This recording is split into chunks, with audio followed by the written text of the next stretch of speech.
안녕하세요. 이번 시간에는 정전 용량에 대해서 설명드리겠습니다. 자, 정전 용량은 커패시턴스라고 해가지고요. 여기에 있는 정의식과 같이 우리가 전압을 인가했을 때 도체에 얼마만큼의 전하를 축적시킬 수 있을 것이냐를 나타내는 비례상수가 되겠습니다. 자, 그리고 정전 용량의 대표 단위로 페럿을 사용하고 있는데요. 우리가 사용하는 콘덴서의 정전 용량은 매우 작기 때문에 일반적으로 마이크로페럿이나 피코페럿의 단위를 활용하고 있습니다. 자, 그러면 여기 있는 콘덴서를 통해서 다시 한번 설명드리겠습니다. 자, 먼저 콘덴서라고 하게 되면 전하를 축적시킬 수 있는 장치로 표현하고 있죠.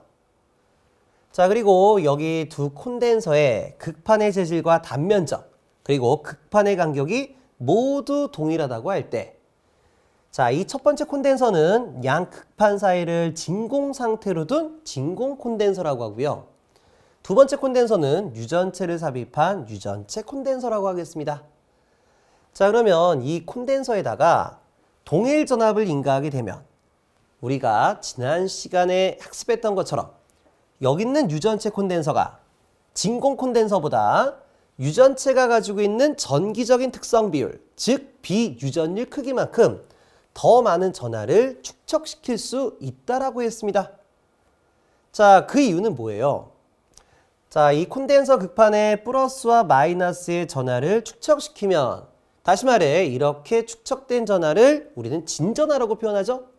그러면 진전하에 의해서 유전체 내부에는 전기력선이 작용을 하게 될 것이고, 이런 전기력선에 의해서 유전체 내부에는 분극 현상이 발생한다라고 했습니다. 자, 이 분극 현상은 뭡니까? 분극 현상은 자, 이 극판에 있는 플러스 진전하로부터 유전체 내부 표면에 마이너스 분극 전하가, 그리고 반대쪽에는 플러스 분극 전하가 유도가 되는 현상이죠. 자, 그러다 보니까 이 유전체 내부에 있는 마이너스 분극 전하로부터 더 많은 플러스 진전하를 땡기려고 한다, 이런 얘기예요. 자, 그래서 여기에 있는 정의식과 같이 일정 전압에 대해서 자, 두 콘덴서에서 상대적으로 더 많은 전하를 축적시키게 되면 그것만큼 용량이 크다라고 하고요. 반대로 전하가 작게 모이게 되면 용량이 작다라는 말을 표현하게 되는 거죠. 자, 그리고 정전 용량에서 정전이란 말 뜻은 정지된 상태에서 전기를 저장한다, 이런 개념이에요. 자, 그래서 정전 용량에 대한 정의는 이렇게 표현할 수가 있습니다. 자, 여기 나와 있는 것처럼요. 전압을 인가했을 때 도체가 전하를 축적시킬 수 있는 능력이다라고 정의를 내리고 있어요. 자, 그리고 우리가 시험에서 자주 나오는 표현이 뭐냐면은 바로 EQ입니다. EQ는 뭐예요? 우리가 전압을 인가했을 때 도체가 전하를 축적시킬 수 있는 양을 말하게 되는 거죠. 그래서 여기에 있는 콘덴서는 얼마만큼의 전하를 충전 또는 축적시킬 수 있을 것이냐, 또는 저장시킬 수 있을 것이냐 라고 물어보게 되면 Q는 CV라는 공식을 통해 가지고 우리가 풀어나가시면 되겠습니다. 자, 그리고 여기에 있는 도체 모델을 우리는 평행판 콘덴서라고 불러주고 있는데요. 이 평행판 콘덴서의 정전 용량은 D분의 입실론 S가 되겠습니다. 자, 이 공식은 여러분들이 보시면 쉽게 이해할 수가 있죠. 평행판 콘덴서의 정전 용량은 유전율과 극판의 단면적에는 비례하게 될 것이고, 자, 극판의 간격이 멀어지게 되면 유전체 내부에 작용하는 전개가 작아지겠죠. 그럼 전개가 작아지게 되면 유전체 내부의 분극 현상 또한 역시 작아지게 될 거예요. 그러다 보니까 여기에는 축적된 전하량이 감소할 수밖에 없다라고 볼 수가 있습니다. 자, 이게 감소한다는 얘기는 용량이 줄어든다, 이런 얘기죠. 그래서 극판 간격에는 반비례한다라고 볼 수가 있겠습니다. 자, 여기는 유전율은 여러분들이 아시다시피 진공 중의 유전율 입실론 제로와 비유전율 입실론 R 또는 입실론 S의 곱이다라고 볼 수가 있겠어요. 자, 근데 실제 이 도체 모델에 따른 정전 용량은요. 자, 어떤 것에 비례한다 또는 반비례한다 이렇게 쉽게 말할 수 있는 것이 아니고, 자, 여기 나와 있는 정의식에 대해서 각 도체의 모델에 따른 자, 양단 사이에 걸려진 전이차를 대입함으로써 구하게 되는 겁니다. 자, 그러면 각 도체에 따른 정전 용량에 대해서 설명드리겠습니다. 자, 먼저 구도체입니다. 정전 용량 C는 앞에서 정의한 바와 같이 전이차분의 전하량 또는 전이차분의 전기량으로 표현할 수가 있겠죠. 그리고 여기에는 전이차라는 것은 전개가 작용하는 공간 속에 임의의 두 지점 사이에 대한 전이의 차를 말합니다. 자, 하지만 콘덴서에서에 대한 전이차라는 것은 앞에 도체 모델과 같이 양극판, 다시 말해 두 도체 사이에 대한 전이차를 말하게 되는 거예요. 해서 이 구도체와 같이 도체 모델이 두 개가 아니라 한 개가 발생하게 되면 이 도체로부터 발생하는 무한 원점서부터 도체 표면 사이까지에 대한 전이를 이곳 전이차에다가 대입을 해주시면 되겠습니다. 자, 그리고 이 무한 원점이란 건 뭐예요? 무한 원점이라는 거는 이 도체로부터 발생한 전개가 0이 되는 지점으로서 이하 대지라고 많이 표현하고 있습니다. 자, 그래서 대지서부터 도체 표면 사이에 대한 전이차, 우리는 이것을 이하 대지전압이라고 표현하고 있죠. 해서 이 대지전압은 4파이 입실론 R분의 Q가 됩니다. 그렇다면 여기서 QQ 약분하게 되면 정전 용량은 4파이 입실론 R이 되겠죠. 자, 그렇다면 이때 이 C에 대한 심벌은요, 이 전이차가 작용하는 이 공간 속에다가 이와 같이 나타내주면 되겠습니다.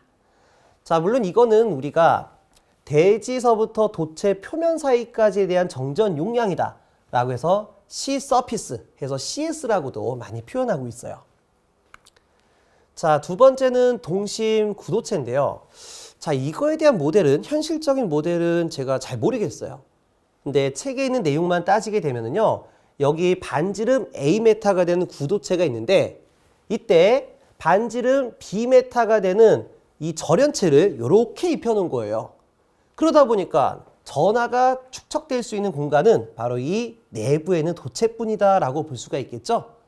그렇다면 이 안에 있는 도체로부터 발생한 전기력선은 이 바깥에가 절연되어 있기 때문에 이 공간 바깥으로 나갈 수가 없다 이런 얘기입니다.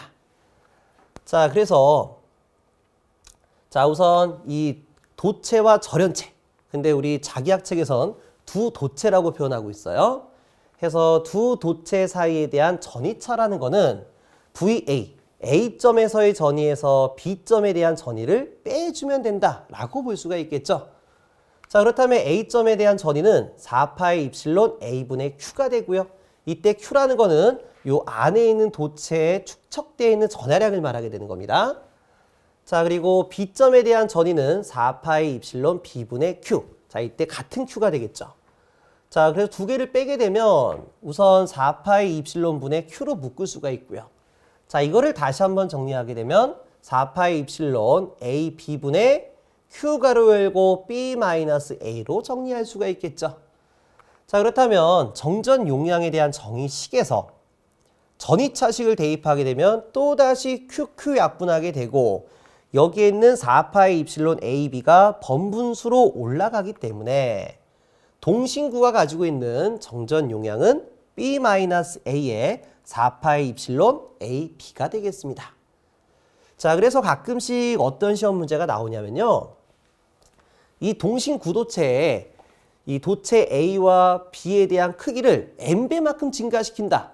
자, n배만큼 크기를 증가시켰을 때 변화가 되는 정전 용량은 얼마가 될 것이냐. 자, 이렇게 물어보는 경우가 있어요.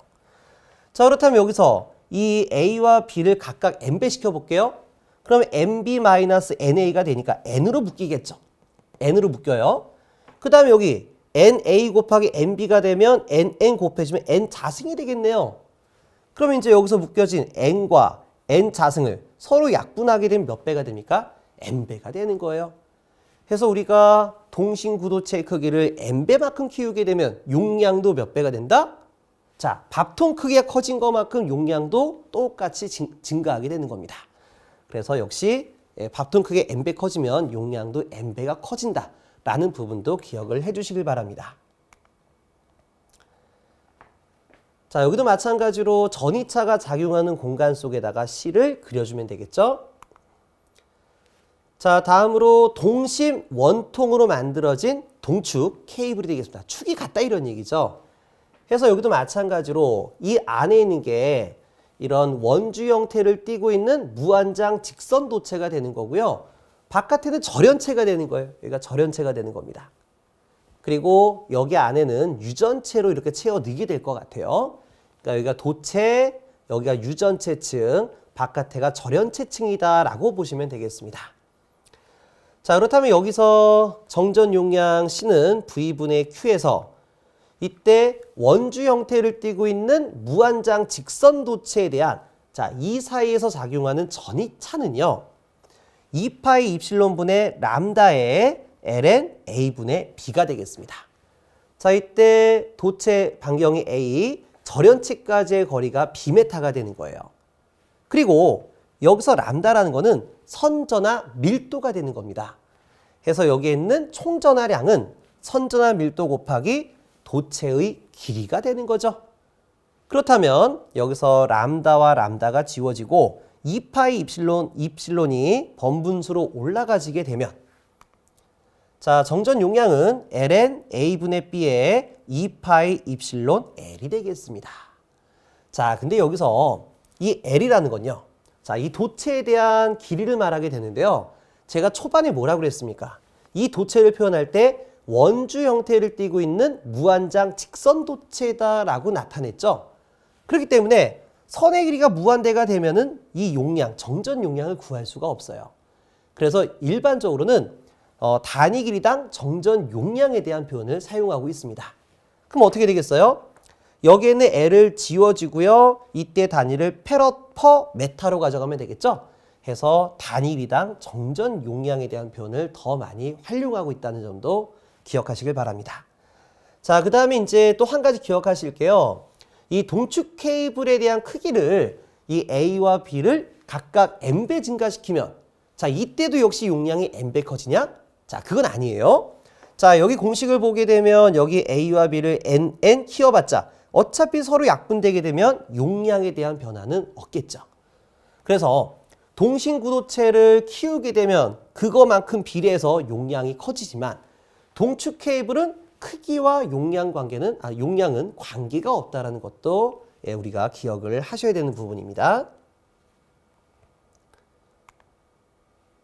자, 여기도 마찬가지로 여기에는 정전 용량은 전이차가 작용하는 공간 속에다가 그려줄 수가 있겠습니다. 자, 다음으로 평행 왕복도체. 자, 왕복도체라는 거는 전류가 갔다가 돌아오는 개념이 되는 거죠. 해서 이런 원주형 무한 직선 도체에 대한 반경이 A메타, 그리고 원통 도체에 대한 간격을 D메타라고 하겠습니다. 자, 그렇다면 이제 정전 용량은요. 자, 여기서 V라는 거는 이 도체 표면서부터 여기 표면까지 걸려지게 되는 전위의 차가 되는 거예요. 자, 그러면 그 크기가 얼마냐? 파이 입실론 분의 람다의 ln a분의 d가 됩니다. 자, 이 공식은요. 우리가 앞에서 자, 원주 형태를 띠고 있는 무한장 직선 도체에 대한 전이차 공식에서 2가 빠진 거죠? 2가 빠진 거예요. 자, 빠진 이유가 뭐예요? 자, 여긴 도체가 1개고 뒤에는 도체가 2개가 되다 보니까 2가 지워진다라고 보시면 됩니다. 자, 다시 말해서 이렇게 왕복 도체가 되면 여기에 플러스 전하라고 기준을 잡으면 여기는 방향이 반대니까 마이너스 전하라고 표현할 수가 있어요. 또는 우리가 이거를 콘덴서라고 이제 모델을 잡게 되면은요. 여러분 조금 더 쉽게 이해하게 되면은 자, 콘덴서라 하면 뭡니까? 한쪽 극판에는 플러스, 한쪽 극판에는 마이너스 전하가 충전돼 있어야 돼요. 그렇기 때문에 여기에 플러스 전하가 충전되면 여기에 마이너스 전하가 동량으로 같은 크기로 충전이 돼 있어야 됩니다. 그러니까 플러스 전하로부터 발생한 전기력선은 이렇게 전기력선이 나가겠죠. 그리고 마이너스 전하로부터 전기력선은 들어오는 방향이에요. 그러다 보니까 도체 사이에서의 전기력선은 자, 도체 1로부터 작용하는 전개와 도체 2로부터 작용하는 전개가 합력이 되겠죠. 그럼 전개가 커진 것만큼 전이차도 2배 증가하게 되는 겁니다. 자, 그래서 앞에서 원주형 무한장 직선 도체에 대한 전이차가 2파이 입실론분의 람다의 ln a분의 b였다라고 하게 되면, 자, 평행 왕복 도체에 대한 전이차는 파이 입실론분의 람다의 ln a분의 t가 됩니다. 그럼 자, 여기서도 총전하량을 선전하 밀도 곱하기 도체 길이로 바꿔주게 되면 람다 지워지면서 ln a분의 d에 파이 입실론이 번분수로 올라가서 파이 입실론 l이 된다라고 볼 수가 있습니다. 자, 물론 이것도 도체 모델 자체가 무한장 직선이니까요. 여기도 단위 길이당 정전 용량으로 ln a분의 d에 파이 입실론까지만 쓰고 단위를 페로퍼 메타로 바꿔줘야 되겠죠. 자, 여기도 마찬가지로 도체와 도체 사이. 자, 여기는 뭐 상호간에 걸렸다라고 해서 우리가 뮤추럴, 그래서 CM이라고도 많이 표현해줘요. 그 우리가 아까 도체와 대지 사이에서 작용하는 정전 용량은 도체 표면에서 작용하는 거다 보니까 우리가 C 서피스 해서 CS라고 표현했지만은, 자, 도체와 도체 상호간에는 우리는 CM이라는 기호를 사용하고 있습니다. 자, 참고적으로만 기억하시고요. 자, 다음에 앞에서 알아봤던 평행판 도체입니다. 자, 그렇다면 평행판 도체 사이에서 작용하는 전이차는 얼마냐? 입실론분의 시그마 곱하기 d가 되는 거예요. 자, 그렇다면 여기서 시그마라는 거는 이 도체판이 가지고 있는 면전하 밀도입니다. 면전하 밀도. 자, 그래서 여기에 있는 총전하량을, 자, 면전하 밀도 곱하기 단면적으로 바뀔 수가 있겠죠. 그러면 여기서 시그마끼리 지워지게 되면 입실론을 올려서, 자, 이와 같이 공식을 정리할 수가 있습니다. 해서 이 정전 용량에 따른 도체 모델은 총 5가지가 되는 거예요. 자, 다시 한번 살펴볼게요. 자, 첫 번째 도체 뭐가 있었다고요? 구도체가 있습니다. 그럼 구도체가 가지고 있는 정전 용량 얼마? 4파이 입실론 R이 되고요. 그리고 동신 구도체가 가지고 있는 정전 용량은 B-A의 4파이 입실론 AB가 됩니다. 자, 이 동신구 같은 경우에는 이 동신구의 크기를 n배만큼 늘리면 용량도 n배 증가한다라고 했어요. 자, 그리고 동축 케이블이 가지고 있는 정전 용량은 ln a분의 b에 2파이 입실론. 자, 그리고 l을 빼고 2파이 입실론이라고 해서 페로퍼 메타, 단위 길이당 정전 용량으로 가져간다라고 했습니다. 자, 네 번째는 평행 왕복 도체가 되는데요. 이 평행 왕복 도체는 ln a분의 d에 파이 입실론 페로퍼 메타라고 해서 앞에서 얘기한 동축 케이블과는 이만큼 차이가 난다라고 얘기를 했어요. 자, 그리고 평행판 도체. 자, 여기 나와 있는 전개가 전 의미가 없어요. 자, 이 평행판 도체는요, 시험에 정말 잘 나오는 부분이에요. 그렇기 때문에 여러분들이 여기 있는 공식은 반드시 기억을 하셔야 됩니다. 자, 얼마라고요? D분의 입실론 S가 되겠습니다. 자, 여기 앞에 부분은 크게 중요한 게 아니에요. 결과 공식만 기억을 해주시길 바라겠습니다.